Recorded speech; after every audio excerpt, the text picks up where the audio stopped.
I want. I turn a business out of nothing into something I love. What's good, y'all? It's your big homie, the armchair operator, and today we are going to talk about probably the most well-known 10mm handgun on the market today. We are going to talk about the Glock 20 Gen 5 MOS. Now, most people, especially those in the 10mm community, they know about the Glock 20. The Glock 20 is actually one of those guns that kind of put 10mm on the map in terms of modern handguns. Now, the cartridge has been around since the mid to late 1980s, you know, and back then they've had guns like such as the Bren 10, I believe, and there were other firearms chambered in that cartridge, but it really wasn't a mainstream round. That didn't really happen until Glock came out with their Glock 20, I believe sometime in the early 90s, not too long after they released their 45 caliber version. So, but anyway, nowadays 10mm as a cartridge is growing in popularity with a lot of other manufacturers making firearms in that caliber. But Glock is really the ones that brought it to the modern day, if you really think about it. So today we're going to take a look at the newest iteration of the handgun. We're going to look at the Glock 20. And actually this particular gun, when I first was starting to get into 10mm maybe a few years ago, I was kind of torn between this and another 10mm that I actually got, which I actually ended up getting a Rock Island TAC Ultra 2 double stack 10mm. I actually ended up going with that. I really wasn't sure how the Glock would feel in my hands. I did think it would feel, you know, very comfortable. Now back then it was the Gen 4 version that's out. Today, you know, now that we got the Gen 5, I'm kind of glad that I waited and got the Gen 5 version. Now, I had a Gen 4 Glock in the past, and you know, the ergos were okay, but the ergos on the Gen 5 for me are better than that of the Gen 4. So anyway, today we're just going to take initial impressions, you know, go through the features, go through the accessories and everything like that. I'm going to take you over to the range, you know, we're going to go over there and I'm going to show you how it handles for me on the range so far. And then we're just going to close this video out. All right, y'all. So without further ado, let's dive into this thing.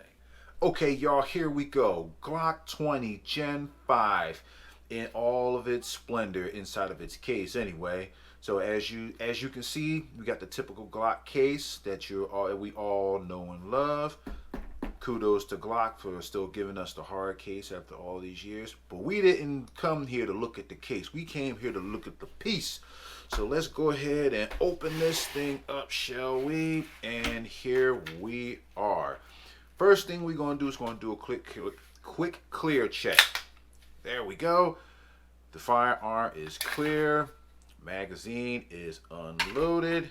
And the gun is safe. And also, before we get into it, we are filming in a safe and controlled environment. There is not any live ammunition anywhere in the review space. Now with that out of the way, let's talk about the pistol. So, for the most part, it's a Glock. It's a standard Glock. If you've bought a Glock at any point this year or last year, whatever the case may be, you know what to expect from a Glock. But let's go through everything, shall we? So, of course, if we're talking about the accessories, we got our cleaning brush here, nylon cleaning brush, and we also have our cleaning rod, which is really cool. I figured I would just point that out so I could try to sit it back in its holder, and it just doesn't want to seem to do it. But anyway, all right, so let's look at the pistol itself. So, you know where I like to start. I like to start at the top. Talk about the sights. So the sights, they are your basic standard Glock sights. Nothing really to write home about. You know, you got the white dot front and you have this standard rear sight, polymer sights that everybody loves to hate from the Glocks, you know, but that's basically what you get out of the box. We have a 4.6-inch barrel. Of course, it is chambered in 10mm, and it is already cut for your optic, hence the optics plate. Now, Point for Glock for giving us the plates with the gun, or rather plate with the gun. So therefore, in my opinion, this gun is truly optics ready and not just cut for an optic, which a lot of guns simply are. And I say just cut for an optic because they don't give you the plate with the gun. Anyway, let's move on down. So we have our front and rear slide serrations, which is pretty standard now for the Gen 5 Glocks. And we also have these, I guess you would call these taper cuts in the front, which is a departure from the square front end of previous generation Glocks. Standard universal rail underneath on the dust cover, per Glock. And also we have our ambidextrous slide catch / slide release, which is also standard on Gen 5 Glocks. We have our takedown button here. We have our Glock trigger, and we have our magazine release, which is reversible. And we also have our beaver tail. So, of course, in case you didn't know, and for those who don't know, since the Gen 4 Glocks have been offering, essentially these grip extensions, right? So a lot of people, including myself, have been bitten by the slides of many Glocks in the past when you try to choke up high on the grip, because as you can see, without that beaver tail, the end of the slide is pretty close to my hand, and I have pretty large hands, so it's very easy to get caught by this slide as it's reciprocating while shooting. So I have the grip extension on here, the beaver tail. This particular gun comes with two. This is the smaller one of the two, and this is actually the larger one of the two. And it comes with an additional trigger housing pin or backstrap pin, whatever you want to call it, to accommodate the installation of the beaver tail. So the longer pin is in there at the moment now because obviously I have the beaver tail extension installed, and the standard pin is in the package here. This is the one that comes on, in the gun by default when you buy it. And of course we have our little mini punch tool that we can use to drive that pin out and back in again. So we have that. This gun actually comes with 3 magazines, even though you only see 2 here on the review space at the moment. The other one is tucked in the safe location, but it does come with 3, and they come with your standard 15 round magazines, basic magazines from, Glock. 15 rounds. I do like the fact that they give you 3 magazines now. That's also really good. I know back in the day, they used to give you 2.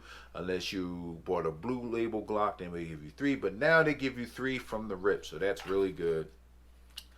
Also here, as you can see, we got the Gen 5 checkering on the grip. We got some checkering up front, checkering on the side, here on the back strap and on the side here, and we don't have the finger grooves. So I really like the texturing here. Like, it's not too aggressive. I mean, it's a Glock texture, right? It's not super aggressive. It's not super light. It gets the job done for the most part. So I don't really have any complaints about that. Standard Glock trigger guard, and of course Glock knuckle is definitely a thing, but not so much with a larger frame, with their larger frame handguns, mainly because there's more real estate here for me to get my hands up underneath, up on the trigger guard, on the grip. I'm sorry, y'all, on the grip. So it's not really rubbing too much under here on the trigger guard.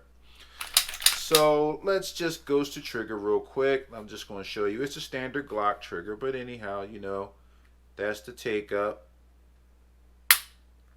That's the break. And the release. So standard Gen 5 trigger, I believe, is listed as 5.5 pounds. So it feels like a 5.5 pound trigger. So the trigger's still being broken in. I haven't put a whole lot of rounds through it yet. So I do imagine that over time it will start to soften up a bit, but I don't think it'll soften up by a whole lot. And let's see, the last thing I want to talk about really quick, like as far as the feature on the gun, you got like a little flare mag well here. So that's really cool. You know, it just makes those reloads just a little bit easier. So that's cool, right? And it also, I don't know, I think it helps my grip a little bit, but I think that's just my opinion.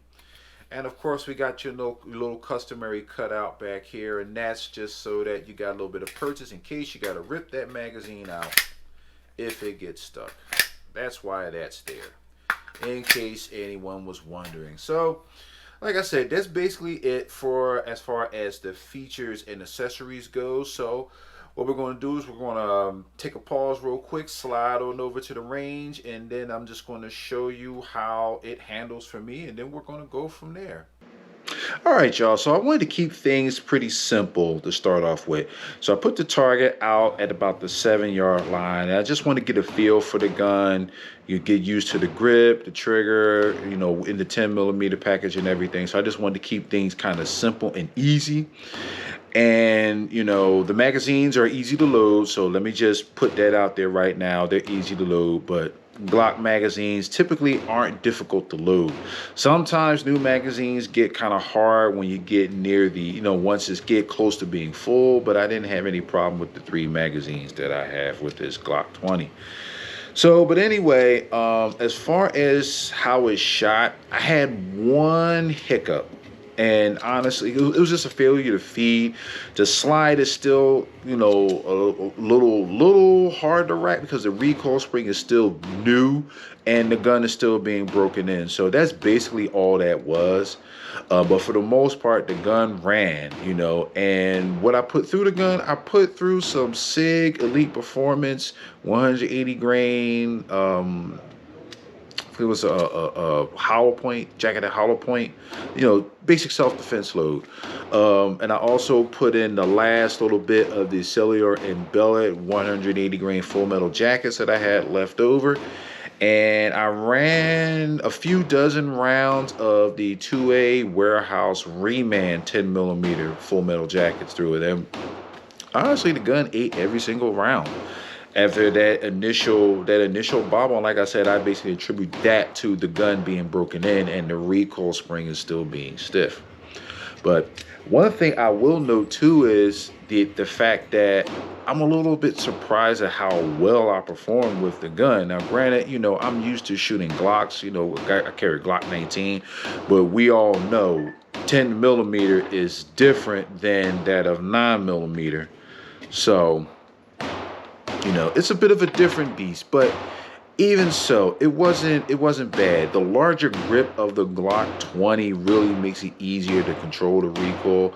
So with a proper two-hand shooting grip, you know, it was just fun plinking at the range. So, but that was really cool. But all in all, I didn't really have any issues out of the gun. Of course, I didn't expect to have any issues because again, it's a Glock. But at the same token, I only had maybe about, I don't even think I hit 200 rounds today. I don't think I hit that at all. So the gun is still very new. It's still being broken in. So we still got a ways to go. I don't know if I'm necessarily going to do a 1,000-round follow-up video, but I am going to do a follow-up video at some point. I don't anticipate any problems just based on the fact that it's a Glock, but nothing's perfect. So I don't care about that. I give everything a fair shake. But anyway, I mean, that's just pretty much it, like, as far as that, like, as far as, well, how it's shot in. My impressions right now of the gun are pretty good. You know, I was surprised at the ergonomics, and I was also surprised at how well I was able to control the gun given the ergos of the Glock platform and the fact that I'm shooting a 10mm cartridge. You know, and I say all that because 40 Smith & Wesson, which is my first Glock that I ever had, was a Glock 35 and 40 Smith & Wesson. And to me, back then, the gun felt kind of snappy, even out of a 35, which is kind of interesting. So, again, I am a much more experienced shooter now than I was back in the day when I got the gun. So that also probably has a lot to do with it. Plus, that was a Gen 3 Glock 35, and we're talking about a Gen 5 Glock 20. So there's some differences there, especially when you're talking about the size of the frame and the gun itself. You know, the 10 millimeter frames are thicker than that of the 40 Smith & Wessons, but anyway, oh, speaking of that, I didn't put any 40 Smith & Wessons through the gun. Sometimes with my 10 millimeters, I do run a little 40 Smith & Wesson just to see how the gun will handle it. I didn't do that with the Glock. I don't know if I will do that. I don't really care, you know, but sometimes I just do that with certain guns. You really shouldn't do that per the per the manual and all that, but a lot of people do it, so just so you're aware. But anyway, I'm going to leave it there. Like I said, this is just a quick, you know, first shots, first impressions, quick overview of the Glock 20 Gen 5 MOS chambered in 10 millimeter. And also, this gun will show up in the Battle of the 10 millimeters video that I'm doing. So if you've been watching the channel, I reviewed two 10 millimeters previously, and I'm going to do a versus between the two. Well, now that I got this one, we're going to do a three-way versus. So this is going to be the first three-way versus video to appear on this channel. So I'm going to have to score it a little bit differently. So I'm going to think about that. I'm going to have to revise that a little bit. But anyway, that video is definitely coming soon, so you don't want to miss it. So anyway, guys, that's it for me for today. If you like the video, please let me know by hitting that like button, hitting that subscribe button. I really do appreciate all my subscribers, all my watchers, all my lurkers, all my commenters. You know, definitely thank you, because your interaction with me, with the content, is helping this channel to grow. And please share it out to, you know, share it to more people. Hopefully they may find it useful for them, or just entertaining, or maybe they just think it sucks and they want to tell me how much they hate what I'm doing. So, hey, they're all welcome too. But anyway, guys, that's enough for me for today. I appreciate you all. Thank you so much for watching. This is your big homie, and I'm out. Peace.